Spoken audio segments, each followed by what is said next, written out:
Olá, tudo bem? Estamos de volta com o nosso segundo episódio da nossa novela A Vida da Gente. Estamos aqui com a doutora Aline Poubel, que hoje vai falar sobre os aspectos jurídicos, né, doutora Aline? Isso, eu vou falar da relação entre Manuela e Júlia, esse reconhecimento socioafetivo que poderia acontecer caso Manuela quisesse, né, constar na certidão de nascimento de Júlia. Todos os aspectos, né, desde o que é necessário para esse reconhecimento até as consequências e as responsabilidades que vêm após esse reconhecimento. Inicialmente, nós estamos lidando ali com uma relação de Manuela, que era casada com Rodrigo, então ela era madrasta, ao mesmo tempo tia, porque é irmã da mãe biológica, como falamos, né, no episódio anterior. E aí, essa relação tem muitas vertentes envolvidas nessa relação. Então, tem a figura da madrasta e tem a figura da tia, né? Quando ela se separa do Rodrigo, né, ela poderia seguir a vida dela normalmente, como muitas das vezes acontece, né? Infelizmente, a relação acaba se extinguindo. Mas, no caso dela, ainda tem a relação sanguínea, porque ela é tia, né? Ela é irmã da mãe da Júlia. Independente disso, mesmo que não houvesse essa relação, pela característica do afeto existente entre Júlia e Manuela, desde o nascimento que não da é Júlia, qualquer afeto, não né? é qualquer afeto. É um afeto materno. Materno, né? A Júlia reconhece a Manuela como sua mãe legítima, né? Mais do que biológica. E então, essa relação, ela pode sim ter o reconhecimento na certidão de nascimento. A Júlia pode ter a Manuela ali como a sua mãe na certidão de nascimento. Se a gente vai fazer algo extrajudicial, a gente tem que lembrar que tudo tem que ser um consenso. Então, a relação ela precisa ser aprovada por todos os personagens ali. Como Júlia tem só 7 anos de idade ali na novela, ela não precisa dar esse consentimento. Esse consentimento ele só é obrigatório a partir dos 12 anos de idade.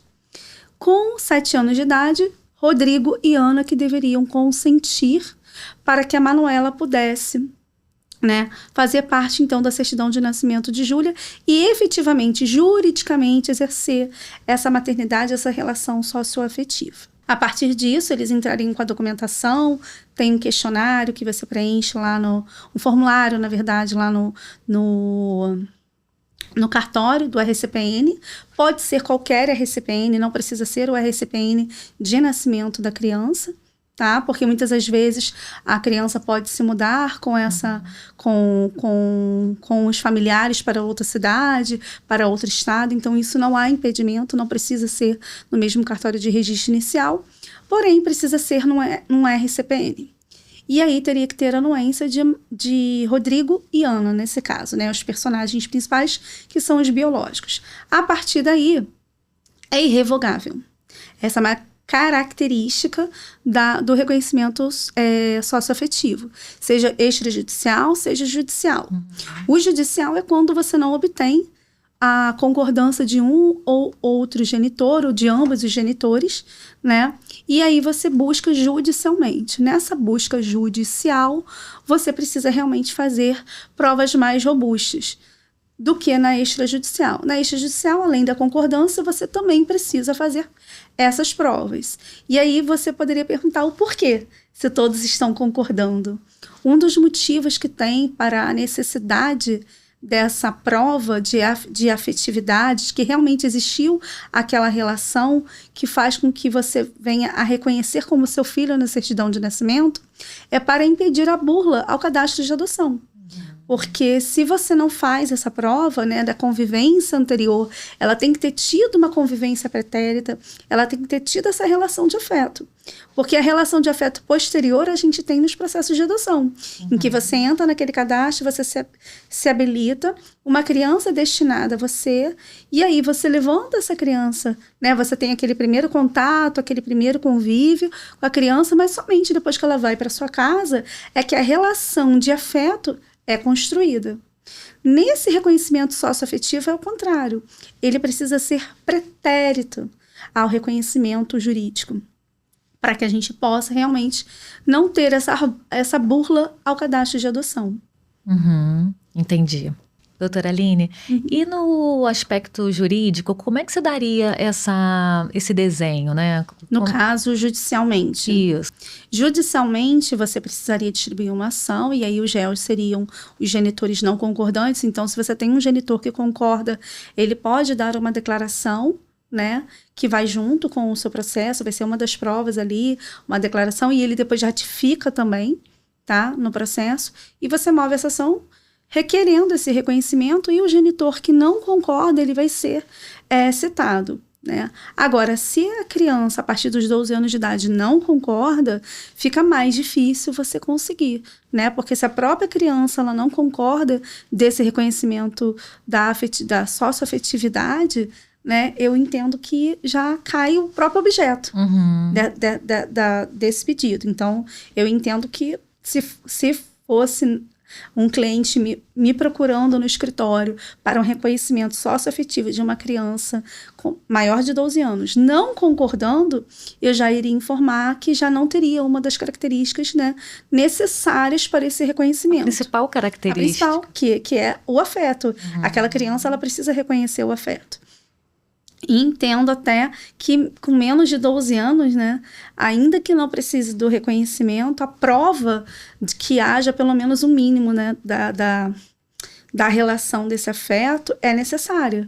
Né? Claro que com uma criança de bebê é mais difícil, né? Um bebê de 2, 3 anos de idade, assim, a gente fala bebê, mas já é criança, né? Sim. Que biologicamente é falado como crianças, que bebê vai até 1 ano e pouco de idade. A gente pode dividir em primeiríssima infância, que vai de 0 a 3, e posterior a isso, né? Eu acho que essa relação de socioafetividade, ela precisa ter a criança já precisa ter um entendimento de quem é pai, quem é mãe, a quem ela confia, quem é a relação de confiança para ela, quem é o cuidado, quem é a confiança, quem é o carinho, quem é o afeto, para que haja realmente essa prova. Né? Então, judicialmente, o ideal é que a gente possa encaminhar, né, esse tipo de caso para um estudo psicossocial, que é justamente onde a gente vai conseguir avaliar essa situação, juntamente com as provas que a gente tem. Que tipos de provas a gente pode ter? A participação em festas escolares, festas de aniversário, não só da criança, né, mas a criança indo às festividades, por exemplo, aqueles tios, eles vão ter outros familiares, e aí nesses outros familiares tem festas, tem aniversários, esses outros familiares participando da vida dessa criança também, isso é um reconhecimento público e notório daquela relação de afeto. Esse é um aspecto muito importante, bem interessante, para que a gente possa realmente ter esse reconhecimento judicial, né, da relação socioafetiva daquela criança com aquele familiar que quer o reconhecimento socioafetivo com ela. Eu acho que é bem interessante ir por esse caminho. E quando eu falo, quando você está falando aí, eu estou pensando quando essa criança chega para mim dentro do judiciário, né? E a gente tem uma sala de observação, uma sala muito assim, nem todos os fóruns têm, mas os que tem a gente aproveita bastante. E ali se dá essa relação muito genuína, né? Você vê quem é a criança, a figura de cuidado, de apego, o que ela vai demandar. Então, é muito interessante. Às vezes a criança é muito pequena, mas ainda assim, dentro desse contexto, a gente consegue observar com fidedignidade, né? Esse amor, esse afeto, enfim, fica ali pra gente muito claro. E isso acontece principalmente nas relações de madrasta e padrasto, né? Que você consegue ver nessas avaliações, né, técnicas que você faz lá nessas salas, né? Porque a gente pensa, tem muito esse estigma, né, da madrasta, do padrasto, que vai ser aquela relação, né, que vai ser, ou não vai ser boa, ou vai ser aquela pessoa mais afastada, né? Quando, na verdade, cada vez mais a gente tem madrastas e padrastos participando efetivamente da vida de seus enteados, né? E cuidando como se filho fosse, inclusive, mesmo com a relação conjugal depois vindo a se dissolver. Sim. Isso é bem bacana. Sim, a gente pega bastante também. Bem interessante. Como é o caso aqui também da Manuela, né? Que mesmo após a separação com o Rodrigo, ela permanece tendo aquela conduta de mãe. Tem até uma cena em que, assim que ela se muda para Florianópolis, né, após o rompimento com o Rodrigo, ele liga para ela dizendo que a Júlia não está conseguindo dormir. E aí ela dá um jeito de conseguir uma folga no dia seguinte, né? Pede para falar com a Júlia no telefone para conseguir fazer ela dormir. E no dia seguinte, cedo, ela tá lá para poder conversar com a Júlia. E a Júlia ainda com dificuldade sobre essa separação, mas ela tá ali, né? Eu não desapareci, continuo sendo... A Manuela é figura de referência da Júlia. E ela sabe disso e ela se comporta dessa maneira. Então, é muito importante que esse reconhecimento, ele seja não só entre a figura da Manuela com a Júlia, todos os familiares e pessoas em volta, sejam amigos, vizinhos, reconheçam essa relação.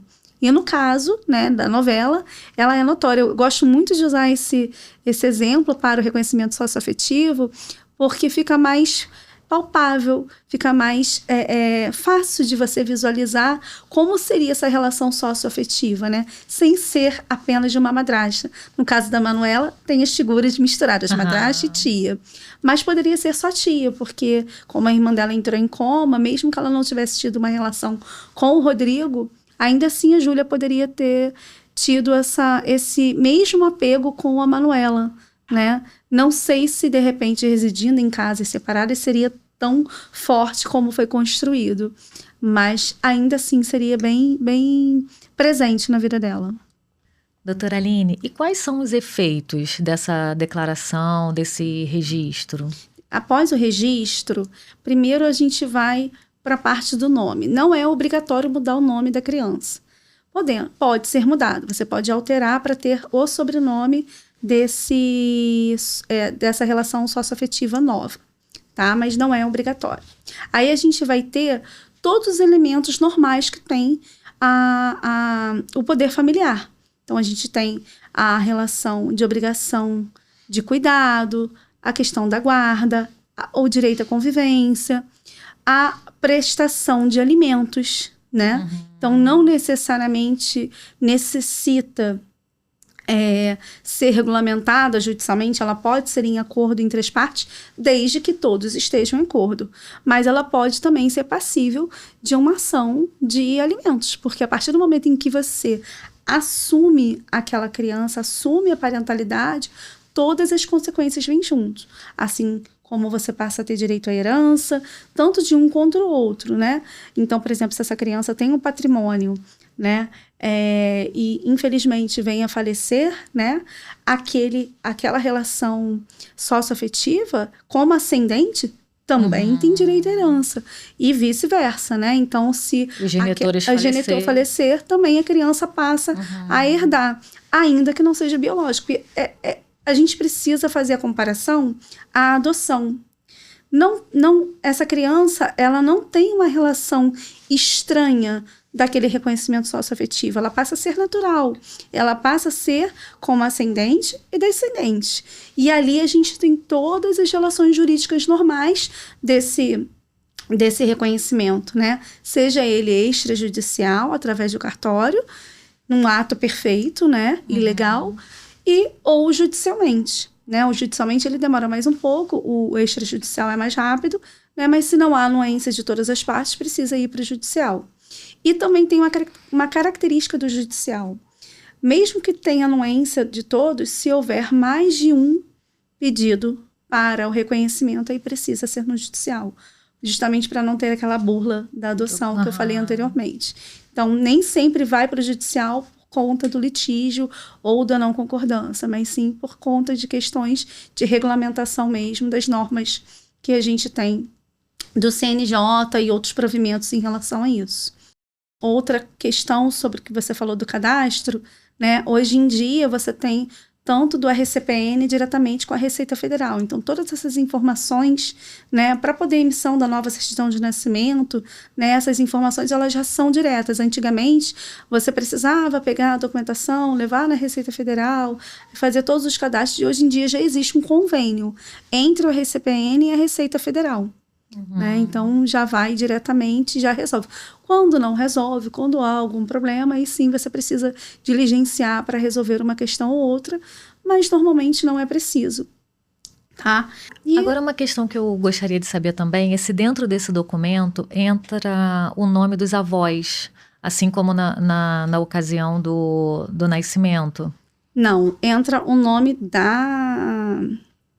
daquele genitor parental, né? E dos avós, ele haveria que ter o pedido também. A gente tem que lembrar que é um registro só que vai entrar. É o registro da relação parental, né? O dos avós, eles só vão entrar se realmente... Aí eu entendo que seria um pedido judicial. Extrajudicial, eu acredito que a gente não vai conseguir fazer diretamente. Uhum. Mas judicialmente, eu acredito que fica mais fácil da gente conseguir que haja inserção, né, dessas relações. Vai depender muito, por exemplo, de como é a relação dessa criança com os familiares, com esses outros avós. Quem são esses outros avós, né? Porque normalmente quando a gente tem essa relação socioafetiva, ela é ligada dentro do mesmo seio familiar. Uhum. Ela é Então, ampliada, né? Não tem como você assumir um compromisso desse sendo... Eu acho que fica muito difícil eu falar que não, né? Eu falei que não, mas aí depois eu fiquei assim, porque tudo muito depende da relação, né? Mas eu acredito que extrajudicialmente ela não consiga. Ela só vai conseguir fazer pelo judicial, tá? Extrajudicialmente a gente teria só a inserção do nome daquela pessoa que tem a relação socioafetiva ali requerida, tá? Uhum. E concordada pelos genitores biológicos e em casos de 12 anos, a partir de 12 anos, da criança também. Uhum. Doutora Aline, então acho que é assim, importante a gente falar, né, sobre a não substituição dessa maternidade, Sim. né? A destituição do poder familiar, ela ocorre apenas com uma ação judicial, tá? O acréscimo dessa parentalidade, ela não exclui a outra, tá? Pode ser que na prática alguém tenha mais influência na vida daquela criança, mais convivência, mas juridicamente isso não vai existir, tá? Para que a gente possa ter a retirada de um dos genitores ali, né? A substituição, que na verdade nem seria substituição, seria a exclusão de um, vai ser justamente uma ação judicial, seja porque colocou a criança em risco, abandono, enfim, várias penalidades já previstas em lei para a perda do poder familiar. Mas isso não necessariamente ela vai estar ligada ao reconhecimento dessa relação socioafetiva. E, na verdade, ela não tem que estar ligada, porque a relação socioafetiva ela é independente das outras relações afetivas, biológicas daquela criança, porque senão, mais uma vez, a gente volta à questão da burla ao cadastro de adoção, né? O que a gente tem aqui é uma relação afetiva que foi criada devido às características das relações que foram durante um tempo ali vividas entre aquelas pessoas, né? E por conta daquela relação veio aquele sentimento mesmo, né? De necessidade de ter esse reconhecimento por todo afeto, por todo carinho, por todo cuidado e preocupação. Por isso a gente precisa de um tempo para que essa relação exista. Não dá para... A lei não coloca um tempo mínimo, né? Mas a gente pensa que em 5 ou 6 meses você não constrói uma relação de afetividade ao ponto de um reconhecimento, né? Então, eu acho até que é importante falar de uma situação que me chamou muita atenção e ela é corriqueira, que é o contrário da paternidade ou maternidade socioafetiva, que é quando não há, mas por conta de uma herança ou de uma pensão, a pessoa pede, né, para se ter por conta do ganho. Sim, tem muitos casos como esse, inclusive na palestra que eu citei, né, que foi na sexta-feira, né, eu falei sobre isso, né, muitas pessoas às vezes, tem uma tia lá que é funcionária pública e que tem tantos bens e vai ficar para o governo. Em relação aos bens, eu digo, testamento resolve isso, né, se você não quer fazer uma doação em vida, você deixa em testamento. Se você tem toda a sua parte disponível, você não tem ascendentes nem descendentes, né? Não tem herdeiros necessários, você pode dispor para quem você quiser. Agora, em relação à pensão, não faz sentido se aquela pessoa não é seu dependente. Se aquela pessoa realmente não necessita você estar, mais uma vez, indo para o caminho de uma fraude, né? O caminho de uma burla ao sistema. Então, e aí você meio que disseca ou mata a essência da relação socioafetiva, porque ela é justamente ao contrário. Essa relação socioafetiva, ela nasce da convivência do dia a dia, do cuidado, do afeto, da preocupação, né? E aí você tem as consequências jurídicas, né? E aí você pode ter ou não uma herança, você pode ter ou não o direito a várias outras questões, né, ligadas à parte financeira, porém ela não é a parte principal. Então a gente tem que ter esse cuidado quando vai atender um cliente, quando vai procurar fazer algo nesse sentido, porque você pode vir, né, a sofrer aí as sanções da lei se ficar comprovado que você está tentando fraudar uma situação para que outro venha a receber um benefício ou alguma coisa que não deveria receber, né, por conta dessa fraude. Então, eu acredito que todos os elementos que tem das provas, né, da convivência no colégio, das festividades, são muitas provas que você pode juntar, fotos, né, você precisa juntar uma boa gama de documentos e fotos comprovando aquela relação de afetividade. E isso é justamente para que não haja essa burla, né? Aquele tio distante lá que você nunca nem viu, nunca soube dele, e aí ele tem lá aquele valor de aposentadoria, um valor ali para receber, e tá sempre com alguém de olho naquele valor. Não vamos deixar esse valor para o governo, né? Sim. Quando, na verdade, ele volta para o sistema para retribuir para outras pessoas. Mas isso é um outro assunto que a gente não tem que entrar aqui. Mas, infelizmente, é o pensamento de muita gente, né? Não vamos deixar para o governo. Doutora Aline, então agora para fechar, né, a nossa última pergunta, e se a pessoa se arrepender? Se arrepender, vai ficar arrependido e não tem jeito. Porque é igual a adoção, ela é irrevogável. Não tem jeito. Uma vez que você reconheceu aquela relação socioafetiva, ela passa a ser para sempre. É claro que, né, assim como as relações biológicas, ela pode ter a perda do poder familiar, né, em situações que são muito específicas, passa por um processo judicial promovido pelo Ministério Público, né, e aí é uma outra situação, tá? Mas se a pessoa, né, vier se tornar um adolescente chato ou um adulto que não corresponde com o que você concorda, vamos supor, trocou de religião, você é de uma religião, e aí aquele filho socioafetivo, ao se tornar adulto, decide seguir uma outra religião que você não concorde. Não tem mais jeito. Até a questão da gratidão, né? Da gratidão. Tem muitas pessoas que acham que você tem que ser grato por ela ter... Sim.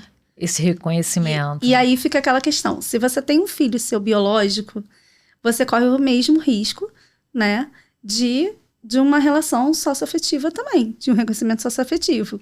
Você não sabe o que aquele filho biológico vai ser quando ele crescer, se ele vai ser grato, se ele vai ser seu amigo, se ele vai ter aquele cuidado com você, ou se ele vai simplesmente só querer saber do seu dinheiro ou te maltratar, né? E ninguém retira o nome da certidão de nascimento de um filho biológico por conta disso. Ou ninguém bate na porta de ninguém devolvendo o filho biológico. Exatamente. Então, a gente tem as questões de abandono, a gente tem várias outras questões de relações, né, entre pais e filhos que são problemáticas, são de muita litigância, mas pelo menos eu nunca vi ninguém...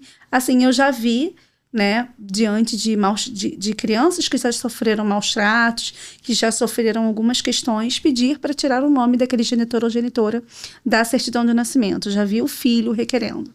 Agora o pai ou a mãe se arrependendo de querendo pedir a própria retirada do seu poder familiar, da relação jurídica, eu nunca vi. Não sei se já existiu algum caso assim. Eu vou até... Agora me deu uma curiosidade, depois a gente pode voltar para ver se a gente encontra algum caso assim.